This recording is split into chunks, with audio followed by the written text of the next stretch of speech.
Mesdames, Messieurs, bonjour. Très heureux de vous retrouver pour cette nouvelle émission Power Boost. Alors, je suis ici dans le sud de la France et on va s'intéresser à la production de muguet. Vous allez voir aussi que dans ce secteur, il y a beaucoup d'évolutions.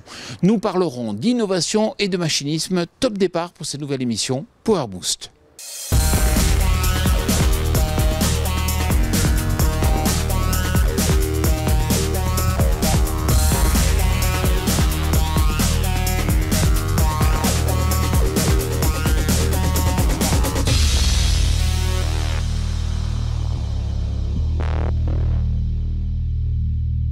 Eh bien, je peux vous dire qu'il est bien chargé le Power Boost de cette semaine. En effet, à 3 semaines du 1er mai, on prend de l'avance en vous parlant production de muguet. On fera également un point sur l'installation des agriculteurs avec des chiffres mais aussi des problèmes soulevés qu'il va falloir résoudre au plus vite. Les agressions d'agriculteurs, c'est non, non et non. Ça semble une évidence, mais on en remet une couche car tout le monde n'a visiblement pas compris. Puis on remontera le temps pour étudier la première station de machinisme française à travers un petit sujet vintage sympa qui permet de se détendre. Alors, pas de temps à perdre, on attache sa ceinture, on prend sa respiration et on enjoy après une dose de news, bien entendu.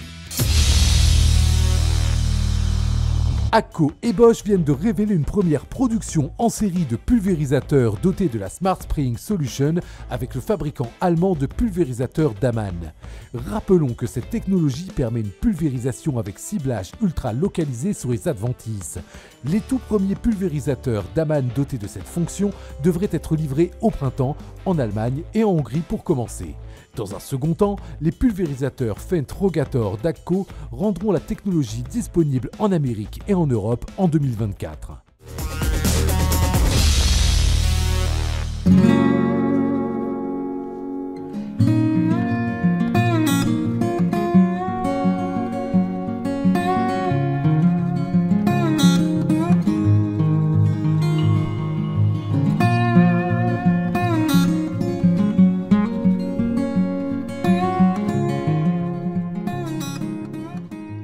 Bonjour Melchior. Bonjour. Alors, je découvre votre pépinière, c'est une super pépinière, puis vous êtes en pleine, bien sûr, en préparation du 1er mai du muguet. Pour vous, le muguet, c'est important ? C'est très important, c'est un peu ce pourquoi on est reconnu en France. Ça représente la moitié de notre chiffre d'affaires. On est un des leaders en France avec plus de 700 000 pots faits chaque année. Et c'est une période qui est vraiment charnière parce que ça tombe en plein printemps, en plein boom des pépinières et des autres plantes qu'on produit. Mais oui, c'est une grosse partie de notre activité annuelle. Vous êtes un gros faiseur sur ce marché. Comment on fait pour avoir juste le muguet au bon moment ? C'est un travail au quotidien. Nous, on a commencé à planter le 13 mars, il y a 3 semaines de plantation. Donc le premier muguet planté en général et le premier muguet ramassé. À partir du 12-13 avril, on commence à ramasser demain, d'ailleurs ici, avec les premières expéditions demain à 10h. Ensuite, après, on joue avec la météo, on surveille la météo, on passe voir le muguet 2 fois par jour, le matin et le soir. On surveille l'arrosage et après, on a des moyens d'accélérer la croissance du muguet et de la ralentir. La ralentir grâce notamment aux chambres froides. Alors la culture du muguet, ça consiste tout d'abord à planter des griffes, et des griffes, on en manque. Aujourd'hui, le marché manque de griffes. Depuis 2 ans, il y a une demande qui est plus importante que l'offre. Ça s'est inversé, à notre profit je dirais, et en même temps non, parce que si on produisait 30% de plus, on arriverait à les vendre sans aucun problème. Et on sait pourquoi on manque de griffes, parce que c'est fait en France, ça, c'est fait du côté de Nantes. Alors il y a des griffes qui sont faites à Nantes, qui ont des sols adaptés, et des griffes qui sont faites en Allemagne. Et les deux pays producteurs de griffes ont des difficultés à reproduire les griffes chaque année. Depuis 2-3 ans, on a ce problème-là. On espère qu'ils vont revenir, parce que nous, on a la demande, et aujourd'hui, ça nous pose quand même un problème.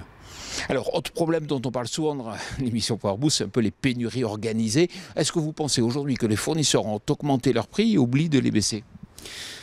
Concernant les matières premières, alors moi je les accuserai pas d'augmenter les prix. En tout cas, il y a un truc qui est certain, c'est que les prix augmentent. On a le prix du pot de muguet qui est doublé cette année par rapport à l'an passé. On a les box bois dans lesquels on expédie les pots de muguet qui ont pris 40%. On a le prix du carton qui a augmenté.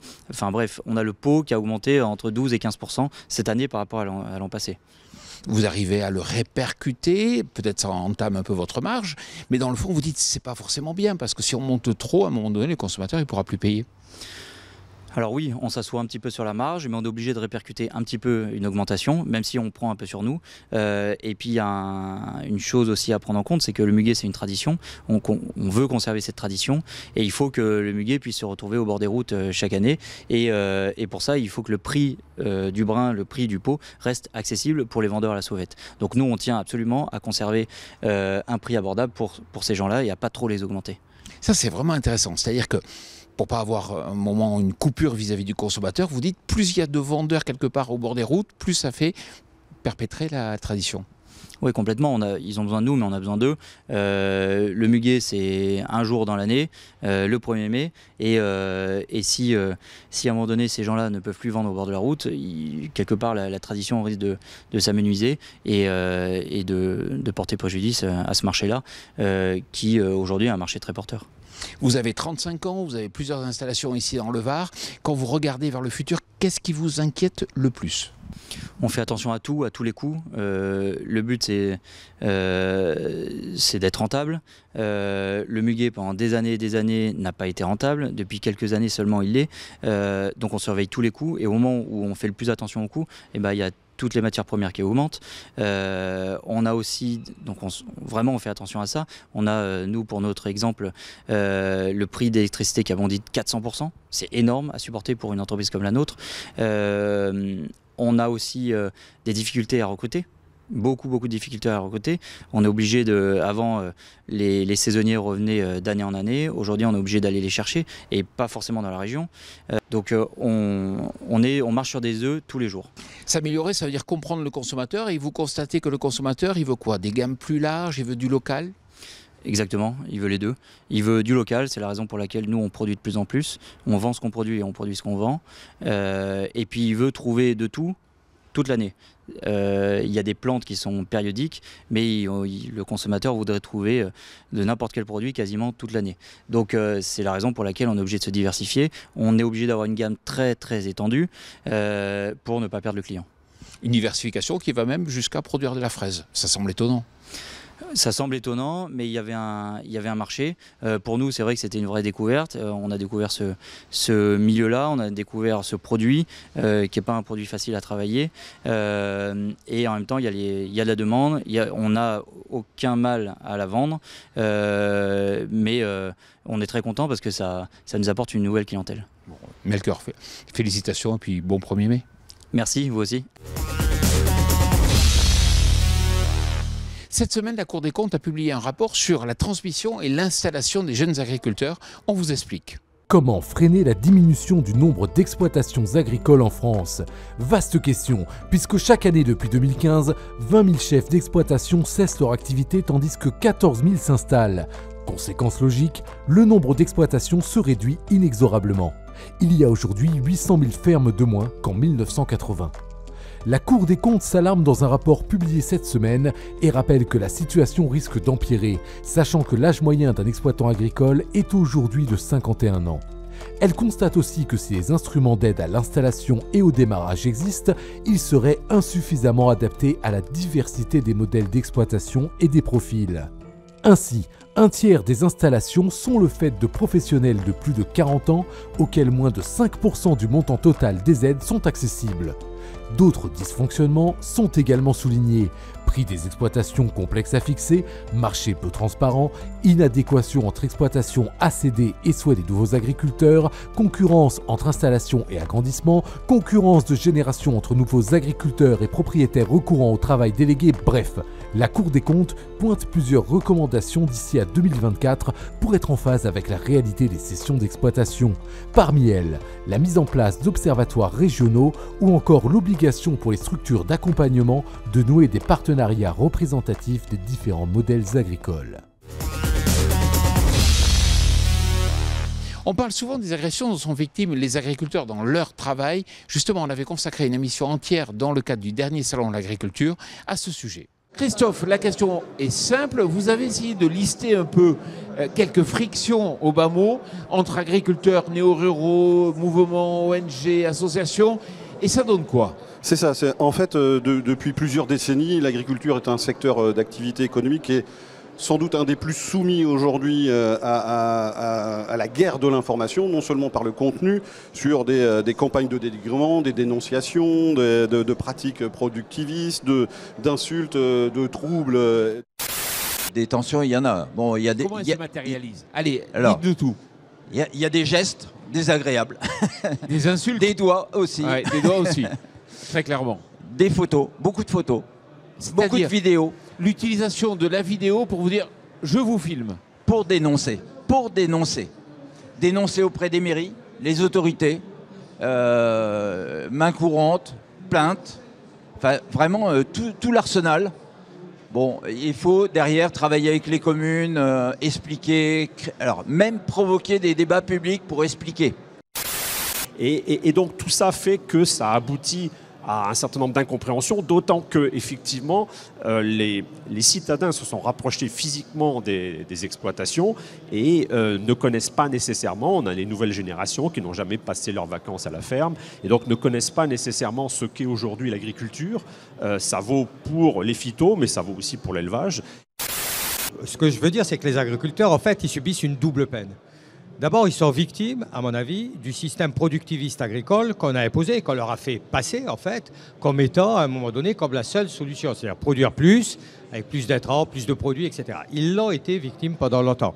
Et le nombre d'exploitations ou de fermes qui ferment en France encore aujourd'hui, toutes les semaines, le revenu agricole moyen, le taux de suicide chez les agriculteurs, le niveau bas de leur retraite, tout ça montre bien que le système dans lequel on est ne peut pas persister. Ils sont victimes de ça et en même temps, ils sont victimes en fait d'une pression qui vient de l'extérieur, qui leur reproche à eux tous les avatars et toutes les villanies du système. Donc en fait, chaque agriculteur ne doit pas supporter le fardeau d'un système qu'il n'a pas forcément choisi. Mais il ne faut pas faire du frontal. Ouais. Ça ne sert à rien de prendre des coups. C'est-à-dire, ils montent dans les tours rapidement? Voilà. Tout le monde n'est pas communicant comme vous?